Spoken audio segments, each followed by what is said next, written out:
శరీర సంబంధమైన విషయములలో వృద్ధిలోనికి నడిపించునుగాక. ఆమేన్. మనల్ని ప్రేమించుచు తన రక్తము వలన మన పాపముల నుండి మనల్ని విడిపించిన వానికి మహిమయు ప్రభావమును యుగయుగములు కలుగునుగాక. ఆమేన్.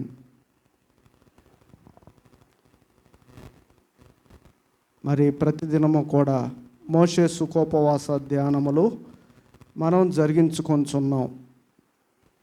మోషే సుఖోపవాస ధ్యానములలో ఈ దినము నిర్గమకాండము 7వ అధ్యాయమును మనము ధ్యానం చేయవలసిన వారమై ఉన్నాం.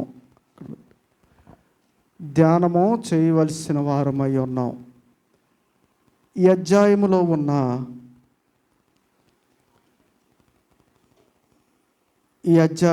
ఉన్న కొన్ని విషయములు మనము ధ్యానించినట్లయితే ఆత్మీయ సంబంధమైన మాటలు పరిశుద్ధాత్మ తండ్రి మనకి అందించగలరు.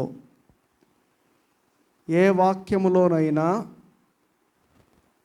బైబిల్ గ్రంథములో ఉన్న ఏ మాటలోనైనా 2 అర్థములు కనబడుతూ ఉంటాయి.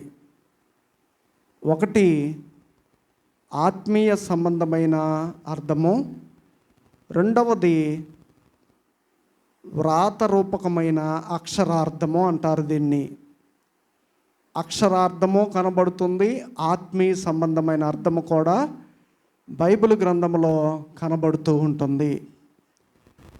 ఇక్కడ మనం చూసినప్పుడు నిర్గమకాండము 7వ అధ్యాయము మనం చూస్తే 5వ వచనము నుండి 7వ వచనం వరకు చదువుకుందాం.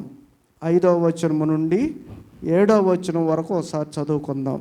నేను ఐగుప్తు మీద నా చెయ్యి చాపి ఇశ్రాయేలీలను వారి మధ్య నుండి రప్పింపగానే నేను యెహోవానని ఐగుప్తులను తెలుసుకొందురు అనెను. మోషే అహరోనులు యెహోవా తమకు ఆజ్ఞాపించినట్లు చేసిరి, అలాగుననే చేసిరి. వారు ఫరోతో మాట్లాడినప్పుడు మోషేకు 80 ఏండ్లు, అహరోనుకు 83 ఏండ్లు. చాలమ్మా. మోషే అహరోనులను ఫరో దగ్గరికి వెళ్ళమని చెప్పి మరలా దేవుడు తెలియజేసినట్లుగా కనబడుతూ ఉంది. ఇక్కడ 2 విషయములు మనం గమనించాలి. అంతకుముందేమో అహరోనుకి దేవుడుగా మోషేను దేవుడు నియమించారు. ఇప్పుడేమో ఈ అధ్యాయం మొదట్లో మనం చూసినట్లయితే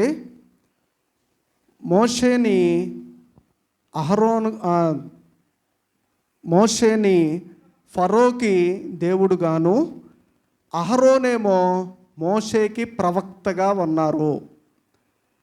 మోషేనేమో ఫరోకి దేవుడుగా నియమించారు దేవుడు, అహరోనేమో మోషేకి ప్రవక్తగా ఉన్నారు. దేవుడు అనే మాట మనం చెప్పుకున్నాం మొన్నటి దినమున కూడా. ఎవరి గురించి అయినా కానీ వారికి జరగబోయే విషయాలను ముందుగానే తెలియజేస్తే వారిని దేవుడుగా చూస్తారు ఈ లోకంలో.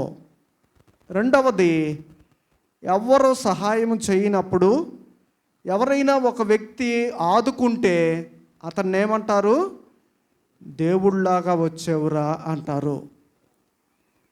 అలాగే ప్రవక్త అంటే అర్థం ఏమిటంటే దేవుడు చెప్పిన వాటన్నిటినీ కూడా ప్రవచించేవాడు అని అర్థము. దేవుడు చెప్పే వాటన్నిటినీ తెలియజేసేవాడిని, లేక జరగకముందే తెలియజేసేవాడిని ఏమంటారంటే ప్రవక్త అంటారు. ప్రియమైన దేవుని పిల్లలారా, అందుచేత దేవుడు మోషే అహరోనుల చేత చేయించే కార్యాలేవి కూడా ఫరోకి తెలియదు గనక ఫరో దృష్టిలో మోషే దేవుడుగా కనబడతాడు. రెండవది, మోషేకి ఈ యొక్క అహరోను ప్రవక్తగా ఉంటాడు. ఎందుకంటే దేవుని దగ్గర నుంచి మోషే అందుకొని ఫరో ఈ యొక్క అహరోనుకి తెలియజేస్తాడు గనక అహరోను ఫరోతో మాట్లాడాలి, అహరోను ఇశ్రాయేలీలతో మాట్లాడాలి, అహరోను అక్కడ ఉన్న ఐగుప్తు జనాంగముతో కూడా మాట్లాడాలి. మాట్లాడేవాడు గనుక ప్రవక్త అని అహరోనుకి దేవుడే పేరు పెట్టారు. ఈ దినమందు ఆయన సన్నిధానమునకు వచ్చిన వారులారా, దేవుని యొక్క మాట చొప్పున ఒకరేమో దేవుడుగా ఉంటాడు ఫరోకి, ఒకరేమో మోషేకి ప్రవక్తగా ఉంటారు అని తెలియజేశారు. రెండవదిగా మనం చూసినట్లయితే దేవుడు ఆజ్ఞాపించినది యావత్తును కూడా పలుకవలెను అని చెప్పి ఇక్కడ రాశారు. కింద వచనముల్లో ఒకసారి చూద్దాం మనం.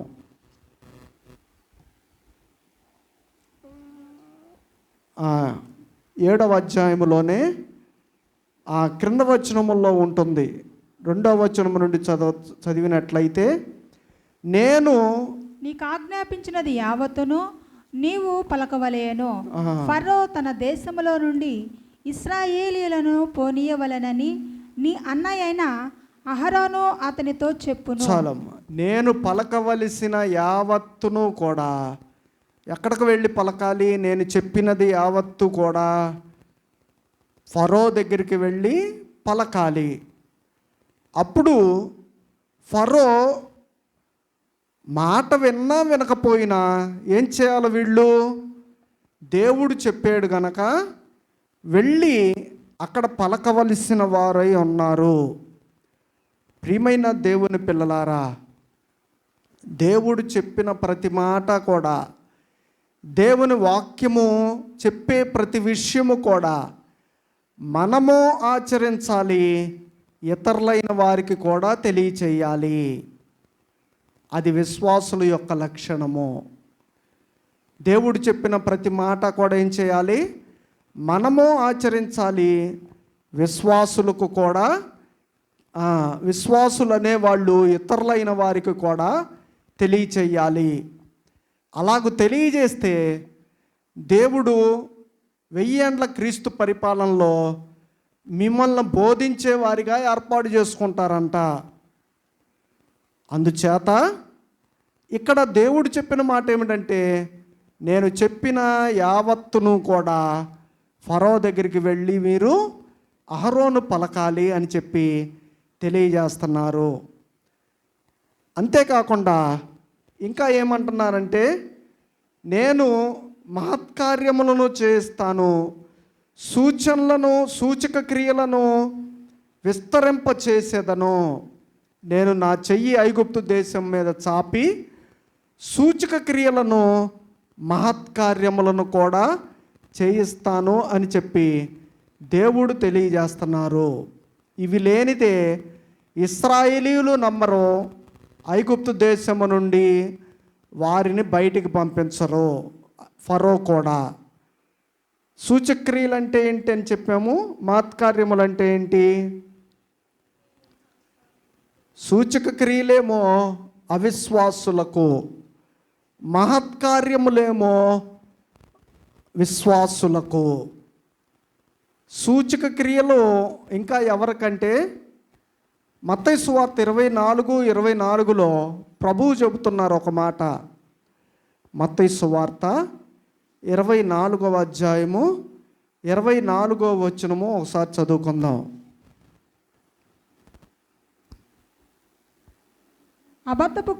అబద్ధ క్రీస్తులను,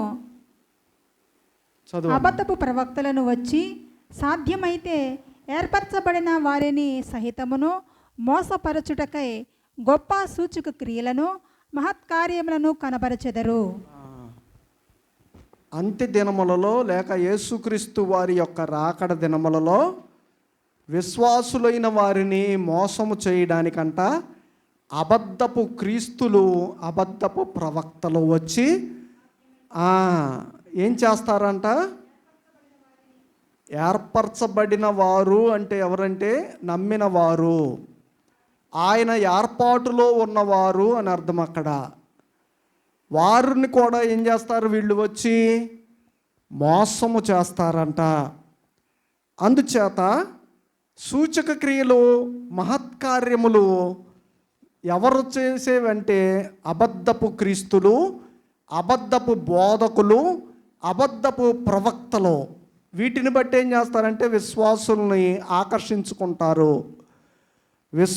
అవిశ్వాసులైన వారు దేనికోసం ఎదురు చూస్తారంటే సూచక్రియల కోసం ఎదురు చూస్తారు, మహత్కార్యముల కోసము ఎదురు చూసేవారుగా ఉంటారు. ఈ దినమందు ఆయన సన్నిధానమునకు వచ్చిన వారులారా, అందుచేత ఎవరి మాటలు కూడా నమ్మాల్సిన పని లేదు, కానీ ప్రభువు మాట నమ్మితే చాలు.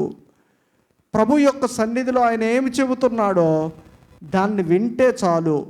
మోషే గారికి దేవుడు చెప్పినట్లుగా నేను చెప్పున్నది యావత్తును కూడా వారికి చెప్పవలెను అన్నారు. నేను చెప్పున్నది యావత్తును కూడా వారికి చెప్పవలెను అన్నారు. యోహాను సువార్త 2:5 కూడా ఆయన మీతో చెప్పున్నది చేయుడి అని చెప్పి మరియమ్మ గారు కూడా యేసుక్రీస్తు వారిని గురించి తెలియజేసినట్లు కనబడుతూ ఉంది. అందుచేత ప్రియమైన దేవుని పిల్లలారా,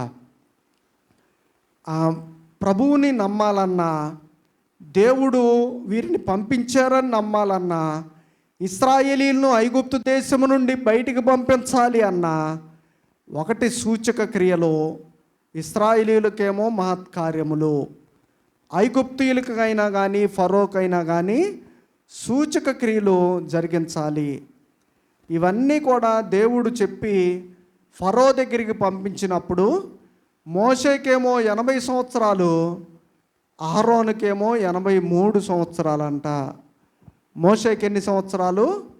80 సంవత్సరాలు. అహరోనుకేమో 83 సంవత్సరాలు. దేవుడు ఎంత యవనంలో వాడుకుంటున్నారు వీళ్ళని. ఇంకొక మాట చెప్పమంటారా? 80-83 సంవత్సరాలంటే కుదురుబాటు వయసు అని, ఏ పని చేయలేని వయసు. అప్పటిదాకా ఏం చేస్తారు? 70 వరకు కూడా ఏం చేస్తారు? పొలం పనులు చేయొచ్చు, ప్రయాణాలు చేయొచ్చు, రెక్కల కష్టం చేయొచ్చు. కొంతమంది చేస్తున్నారు ఇప్పుడు కూడా. 80 సంవత్సరాలంటే ఇక ఏ పని కూడా చేయడానికి ఓపిక లేని వయస్సు. అలాంటి వయసులో మోషేని అహరోన్ని దేవుడు ఎక్కడికి పంపిస్తున్నాడు? ఫరో దగ్గరికి పంపిస్తున్నారు. ముసలోళ్ళ మాట వింటారు ఎవరన్నా? ముఖ్యంగా రాజు అంటాడు ముసలోళ్ళు చెప్పిన మాట.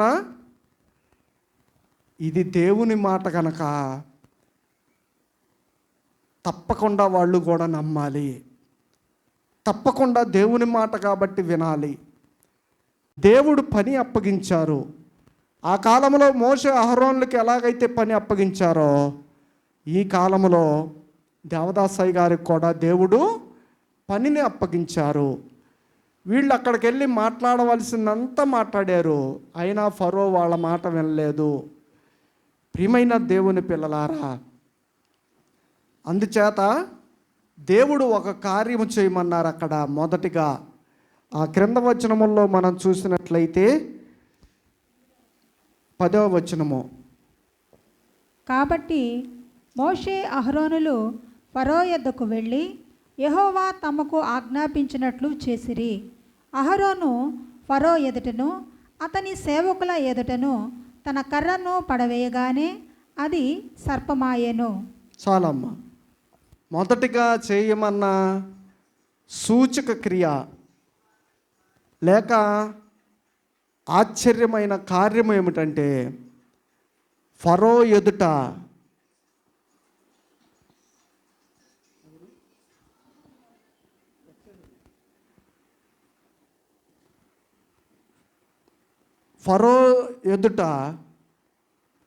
మోషే కర్రతో, లేకపోతే మోషే యొక్క కర్ర ఎవరి చేతుల్లోనికి వచ్చిందంటే ఇప్పుడు అహరోను యొక్క చేతుల్లోనికి వచ్చింది. ఇక్కడ దేవుని మాట మోషే వినాలి, మోషే మాట అహరోను వినాలి, అహరోనేమో ఫరోకు తెలియచేయాలి. ఇదంతా అయిపోయింది. ఇక్కడ సూచక క్రియలు మొదలవుతున్నాయి. ఇంకా ఇది ఎలాగుంటుందంటే, ఒక విశ్వాసి యొక్క జీవితంలో దేవుడు ముందుగా మాటలతో బుద్ధి చెప్పాలని చూస్తాడంట. మాటలతో వినకపోతే చిన్న శిక్షను పంపిస్తారంట. ఆ చిన్న శిక్షకు కూడా లోబడకపోతే పెద్ద శిక్షను పంపిస్తారంట. ప్రియమైన దేవుని పిల్లలారా, ఫరో మాటలతో వింటే సూచక్రియలు చేసేదాకా వచ్చేదా? ఫరో దేవుడు చెప్పిన మాటలలో విన్నట్లయితే వారి యొక్క జీవితంలో ఇశ్రాయేలీయులను బయటికి పంపించేసేవాడు. వారి యొక్క జీవితంలో ఫరో దేవుని మాటలు విన్నట్లయితే బయటికి పంపించేవాళ్ళు. ఒక మనిషి కూడా చిన్న చిన్న కష్టానికి దేవుణ్ణి ఆశ్రయించరు, కానీ ఏదైనా ఒక పెద్ద కష్టం వచ్చినప్పుడే దేవుణ్ణి ఆశ్రయిస్తారంట. అప్పటి వరకు కూడా వాటిని పట్టించుకోరంట. అసలు వస్తాయిలే పోతాయిలే అనుకుంటారంట. ముందుగానే మేల్కొని దేవుణ్ణి ఆశ్రయిస్తున్నట్లయితే పెద్ద కష్టము రాకుండా దేవుడే చేస్తారు. ప్రియమైన దేవుని పిల్లలారా, ఇక్కడ మొదటి సూచక్రియ ఏమిటంటే, మోషే చేతిలో ఉన్న కర్ర అహరోను చేతిలోకి వచ్చింది. ఇప్పుడు అహరోను చేతిలో ఉన్న కర్రను నేలను పడవేయగానే అది ఎలా మార్చబడిందంట? పాముగా మార్చబడింది. పాము అంటే కీడుకరమైనది, కర్ర అంటే ఉపయోగకరమైనది. కర్రను ఏమైనా కానీ చేసుకోవచ్చు. మనం పట్టుకొని నడవడానికి ఉపయోగపడిద్ది, పొయ్యిలో పెట్టుకోవడానికి ఉపయోగపడిద్ది, దేన్నైనా కొట్టడానికి ఉపయోగపడిద్ది. కానీ పాము దేనికి ఉపయోగపడిద్ది? పాము వల్ల ఉపయోగం ఏంటి? అహరోను చేతిలో ఉన్న కర్రేమో సూచక క్రియలు, అద్భుతాలు, మహత్కార్యాలు చేయడానికి ఉపయోగపడే కర్ర. అది కింద పడవేయగానే ఉపయోగము లేని పాము వలె మార్చబడింది. ప్రియమైన దేవుని పిల్లలారా, అందుకే మొన్న కూడా జ్ఞాపకం చేశాను, మనం దేవుని చేతిలో కర్ర వలె ఎప్పుడైతే ఉంటామో, దేవుని చేతుల్లోనికి మనం ఎప్పుడైతే వెళుతున్నామో, అప్పుడు ఆయన మనల్ని ఎలా ఉపయోగించుకోవాలో ఆయనకి తెలుసు. మనల్ని ఉపయోగించుకోవాలన్న ఆలోచన దేవునికి ఉంటే ఎలాగైనా కానీ మనల్ని ఆయన దగ్గరకు నడిపించుకుంటాడు. ఒక శ్రమ ద్వారానో, కష్టము ద్వారానో, అనారోగ్యము ద్వారానో దేవుడు ఏం చేస్తారు? ఆయన దగ్గరకు నడిపించుకుంటారు.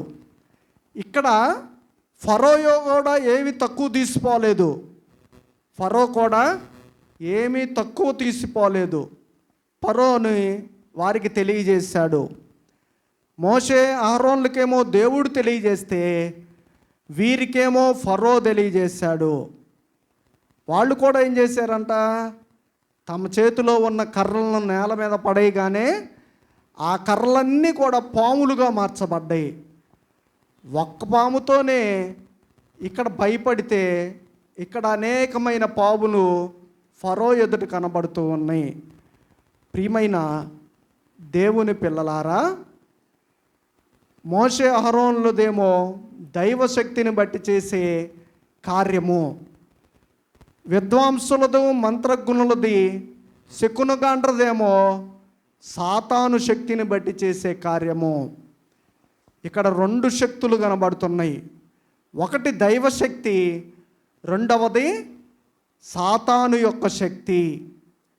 దైవశక్తి ఏమో ఇశ్రాయేలును విడిపించడానికి చేసింది కార్యం, సాతాను శక్తి ఏమో తన గొప్పను నిరూపించుకోవడానికి చేయించాడు ఫరో. అందుచేత ఇక్కడ వాళ్ళందరి కర్రల్ని కూడా, పాములుగా మార్చబడిన కర్రల్ని కూడా అహరోను యొక్క కర్ర ఏం చేసిందంట? మింగివేసింది. సాతాను శక్తి కంటే దేవుని శక్తి, సాతాను శక్తి మీద దేవుని శక్తి ఏమైంది? గెలిచింది. ఒక మాటలో చెప్పాలంటే దైవజనుడైన దేవదాసయ్య గారు రాశారు, చెడుగుపోయి మంచి పై చెయ్యి అగునట్లు విడువక ప్రార్థించుడి. ఒకసారి ఆ వచనం చూస్తే, బహుగా ప్రార్థన చేయుడి, ఇక మీదట ప్రార్థన చేయుడి, బహుగా ప్రార్థన చేసి బలము సంపాదించి మహిలో కీడును గెల్వుడి. దేవునికెప్పుడు మహిమ కలుగానీయుడి, చెడుగెక్కువగుచున్నది భూలోకమున, చెడుగెక్కువగుచున్నది. చెడుగుపై మంచిపై చేయగలదోనట్లు విడువక ప్రార్థించుడి, మీ ప్రార్థన కడవరకు బోనీయుడి, మీ ప్రార్థన కడవరకు బోనీయుడి. చెడుగుపై మంచి పై చెయ్యి అవడం అంటే అర్థం ఏంటంటే, అహరోను యొక్క కర్ర వారందరి కర్రలను కూడా ఏం చేసిందంట? మింగివేసినట్లుగా రాయబడి ఉంది. అందుచేత ప్రియమైన దేవుని పిల్లలారా, ఫరోకు దీనివల్ల కూడా ఇంత చురుకు తగలలేదు. ఫరోకి ఈ కార్యం చేసినందువల్ల కూడా మనసు మారలేదు, చురుకు తగలలేదు. పైగా ఎలా మార్చబడింది? కఠిన హృదయముగా మార్చబడింది. ఫరో హృదయం ఎలా మార్చబడిందంట? కఠినమాయను అని చెప్పి దేవుడు తెలియజేశారు. దేవుడంట దేవుని ఎడల కొంచెము కఠినముగా మనం ఉంటే మరింత కఠినంగా మారుస్తాడంట.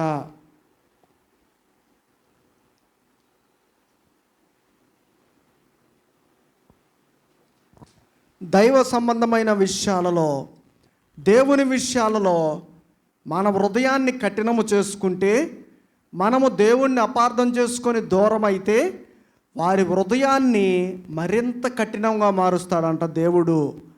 కఠినముగా మార్చి వారి యొక్క కఠినమైన జీవితము జీవించలేక ఎలా మార్చబడతారంటే, అప్పటికి దేవుణ్ణి తెలుసుకుంటే పర్వాలేదు, దేవుని దగ్గరికి రాకపోతే భ్రష్ట మనస్సుకు వారిని అప్పగిస్తారంట, భ్రష్టులుగా మారిపోతారంట. కొంతమంది మరి దేవుడు చేయలేదని అపార్థం చేసుకొని వారి హృదయాలను కఠినపరుచుకునే వాళ్ళు ఉంటారు. ఏం ప్రార్థనలే, దేవుని దగ్గరికి వెళితే నాకేం జరిగింది, దేవుని దగ్గర ప్రార్థన చేసుకుంటే నాకేమేలు చేశాడు ఆయన అని ఏం చేస్తారు? కొంతమంది దూరం అయిపోతూ ఉంటారు దేవుని దగ్గర నుంచి. ఇక్కడ ఫరో కూడా దేవుడు చెప్పిన మాటలు ఏమీ లెక్క చేయటం లేదు గనక, దేవుడు చేయమన్న మహత్కార్యము చూసినా కానీ వారి విద్వాంసుల చేత కూడా చేయించాడు గనక దేవుడు ఫరో హృదయాన్ని ఏం చేశాడంటే కఠినపరిచినట్లుగా రాయబడి ఉంది. ప్రియమైన దేవుని పిల్లలారా, అందుచేత దైవ సంబంధమైన విషయాలలో ఎప్పుడూ కూడా కఠినంగా మనం ఉండకూడదు. మనం ఎప్పుడూ కూడా దేవుణ్ణి ప్రేమించే వారిగానే ఉండగలగాలి. ఆ క్రింద వచనములో ఒకసారి మనం చూద్దాం. 13వ వచనము నుండి, యెహోవా చెప్పినట్లు ఫరో హృదయము కఠినమాయెను కనుక అతడు వారి మాట వినకపోయాను.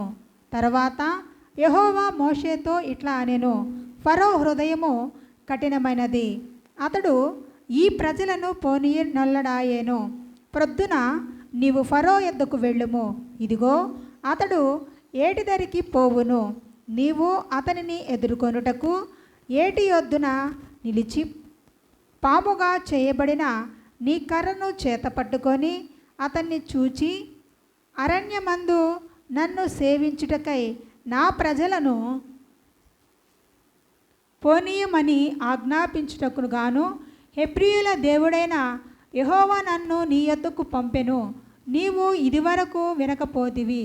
కాగా యెహోవా ఆజ్ఞ ఏదనగా, నేను యెహోవానని దీన్ని బట్టి నీవు తెలుసుకొందువని యెహోవా చెప్పుచున్నాడు. ఇదిగో, నా చేతిలోనున్న ఈ కర్రతో నేను ఏటి నీటిని కొట్టుదును, అది రక్తముగా మార్చబడును. ఏటిలోని చేపలు చచ్చును, ఏరు కంపుకొట్టును. ఏటి నీళ్లు త్రాగుటకు ఐగుప్తీయులను అసహ్యపడుదురని చెప్పుము అనెను. దేవుడు మరలా ఇంకొక సూచక క్రియ, మహత్కార్యము చేయిస్తున్నారు. ఈసారి ఏమిటంటే నీటి మీద కర్రను కొట్టగానే ఆ దేశంలో ఉన్న నీళ్ళన్నీ కూడా ఎలా మార్చబడుతున్నాయి అంట? రక్తముగా మార్చబడుతున్నాయి. అందుచేత ఇప్పుడు ఫరో దగ్గరికి ఏ సమయంలో వెళ్ళాలని చెప్పారు?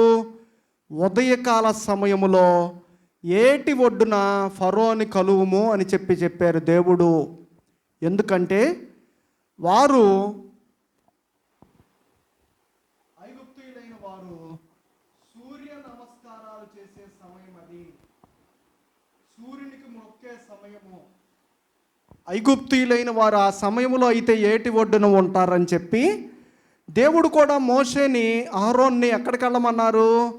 ఉదయకాలంలో ఏటి ఒడ్డుకు వెళ్ళు, అక్కడ ఫరోతో చెప్పవలసినవన్నీ చెప్పు. ఇలాగున దేవుడు మమ్మల్ని ఇలా పంపించాడు, ఈ కర్రతో ఏటి నీళ్లను కొట్టగానే నీళ్లు రక్తంగా మార్చబడతాయి, మీ యొక్క కాలువల మీద కొట్టగానే కాలువల మీద కూడా రక్తం అవుతుంది, మీ యొక్క నదుల మీద, పాత్రల మీద, నీటి గుంటల మీద ఈ కర్ర చాపగానే రక్తంగా మార్చబడుతుంది అని చెప్పమన్నారు.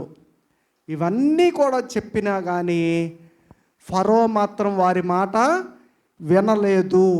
పెడచెవిన పెట్టాడు కానీ ఫరో మాత్రం లెక్క చేయటం లేదంట. ఆ తర్వాత మనం చూసినట్లయితే 20వ వచనం నుండి చదువుకుందాం. 20 నుండి చివరి వరకు చదువమ్మ ఒకసారి. యెహోవా ఆజ్ఞాపించినట్లు మోషే అహరోనులు చేసిరి. అతడు ఫరో ఎదుటను అతని సేవకుల ఎదుటను తన కర్రను పైకెత్తి ఏటి నీళ్లను కొట్టగా ఏటి నీళ్ళన్నీ రక్తముగా మార్చబడెను. ఏటిలోని చేపలు చచ్చెను, ఏరు కంపు కొట్టెను. ఐగుప్తీయులు ఏటి నీళ్లు త్రాగలేకపోయిరి. ఐగుప్తు దేశము అంతటా రక్తము ఉండెను. ఐగుప్తు శకునగ్రాండ్లు కూడా తమ మంత్రముల వలన అట్లు చేయగా యెహోవా చెప్పినట్లు ఫరో హృదయము కఠినమాయెను. అతడు మోషే అహరోనుల మాట వినకపోయెను. చాలే. ఎప్పుడైతే కర్ర చాపిని ఏటి నీళ్ళన్నిటి మీద, ఎక్కడున్న నీళ్ళైనా, పాత్రలో ఉన్న నీళ్ళైనా, ఇంకా అక్కడ కొన్ని పాత్రలు కూడా రాశారు దేవుడు. అదేమిటంటే మట్టి పాత్రలో, మ్రాను పాత్రలో, కాలువలో, ఏటి మీద, నదుల మీద, ఎక్కడ పడితే అక్కడ నీళ్లున్న చోటల్లా కూడా కొన్నేమో మోషే అహరోన్లు కర్ర చాపడాన్ని బట్టి రక్తంగా మార్చబడ్డాయి, మరికొన్నేమో వారి శకునగాండ్రు అలాగున చేయడాన్ని బట్టి రక్తముగా మార్చబడ్డాయి. ప్రియమైన దేవుని పిల్లలారా, నీళ్లు నీళ్లుగా ఉంటే ఉపయోగం, కానీ రక్తంగా మారితే ఉపయోగమా? నీళ్లు నీళ్లుగా ఉంటే అన్నిటికీ ఉపయోగపడతాయి, కానీ రక్తముగా మార్చబడితే అది 1-2 దినాలకు ఎలా అవుతుంది? కంపు కొడుతుంది. వాక్యం అనే నీరు విశ్వాసి యొక్క హృదయములో ఎప్పుడైతే ఉండదో అప్పుడు వారి జీవితము కంపు కొట్టే జీవితముగా మార్చబడుతుంది. వాక్యం అనే నీరు ఎప్పుడైతే వాక్యమును విని దాని ప్రకారం జీవించకుండా ఉంటారో, వాక్యానుసారముగా ప్రవర్తించకుండా ఉంటారో, వారి యొక్క జీవితం ఎలాగుంటుందంటే ఈ యొక్క ఏటి నీళ్ల వలె కంపు కొట్టే స్థితిలోనికి వస్తుంది. వాక్యాన్ని విన్నవారి జీవితమేమో దేవుడు సువాసన భరితంగా మారుస్తారు.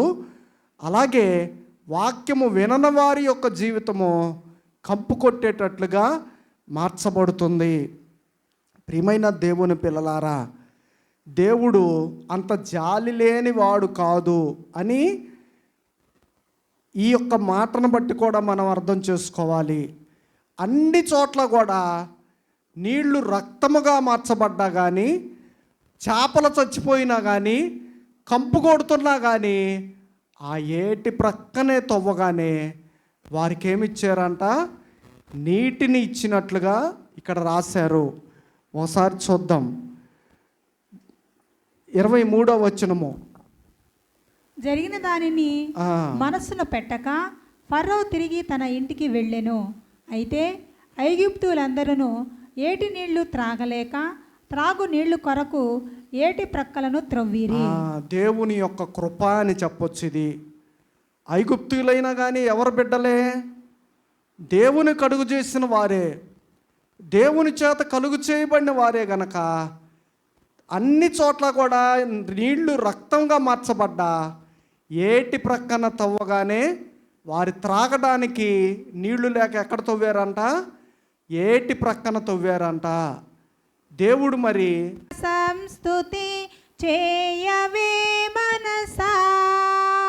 ప్రియమైన దేవుని పిల్లలారా, ఈ అధ్యాయములో ఉన్న వాక్యము యొక్క ఉద్దేశం ఏమిటంటే, దేవుడు చెప్పినట్లుగానే చేస్తే ఫరోకైనా, ఫరో దేశంలో ఉన్న ఐగుప్తీయులకైనా ఈ యొక్క కీడు అనేది వచ్చేది కాదు. దేవుని యొక్క హస్తము ఐగుప్తు మీద చాపేవారు కాదు దేవుడు. కానీ దేవుడు చెప్పినట్లుగా, దేవుని యాజకులు చెప్పినట్లుగా చేయటం లేదు గనక దేవుని హస్తము చాపి మొదటి 2 సూచక క్రియలు కూడా చేయించాడు. దానిని బట్టి ఐగుప్తు దేశం అంతా కూడా నీళ్లు రక్తంగా మార్చబడి కంపు కొట్టేటట్లుగా చేయబడింది. అలాగే దేవుని మాట మనం మొదటి నుండి వినగలిగితే మన జీవితము సువాసన భరితంగానే ఉంటుంది, కానీ కంపు కొట్టేటట్లుగా ఎంత మాత్రమూ ఉండదు. ఈ దినమున ఆయన సన్నిధానమునకు వచ్చిన వారులారా, ఈ దినమున ఆయన అందించే శరీర రక్తాలు కూడా మనలో ఉన్న మరణపు వాసనను పోగొట్టి కంపు కొట్టే జీవితాన్ని కాస్త జీవపు వాసనను వచ్చేటట్లుగా చేసి ఆయన యొక్క రాకడకు సిద్ధపడడానికి, అందుచేత ఆయన యొక్క వాక్యం ఎప్పుడైతే మన తలంపుల్లో ఉంటుందో, మన హృదయంలో ఉంటుందో, అప్పుడు మన జీవితం అంతా కూడా ఎలాగుంటుందంటే సువాసన భరితముగా మార్చబడుతుంది. మరణపు వాసన, మన పాపస్థితిని బట్టి మరణపు వాసన రావాల్సింది పోయి ఆయన శరీర రక్తాలను బట్టి ఆ శరీర రక్తాల్లో ఉన్న జీవపు వాసన మనలోనికి పంపిస్తున్నారు ఆయన. అందుచేత ఐగుప్తు దేశమంతా కంపు కొట్టింది. ఇశ్రాయేలీలు ఉన్న గోషేను దేశంలో ఉన్న నీళ్లు మాత్రము రక్తముగా మార్చబడలేదు. తర్వాత వచనాల్లో వస్తుంది అది. ఈ సమయంలో ఆయన సన్నిధానమునకు వచ్చి ఆయన వాక్యము వింటున్న వారులారా, మీ యొక్క జీవితములను కూడా దేవుడు అలాగున మార్చివేసి ఆయనకు సాక్షులుగా నిలవబెట్టుకొనుగాక. ఆమేన్.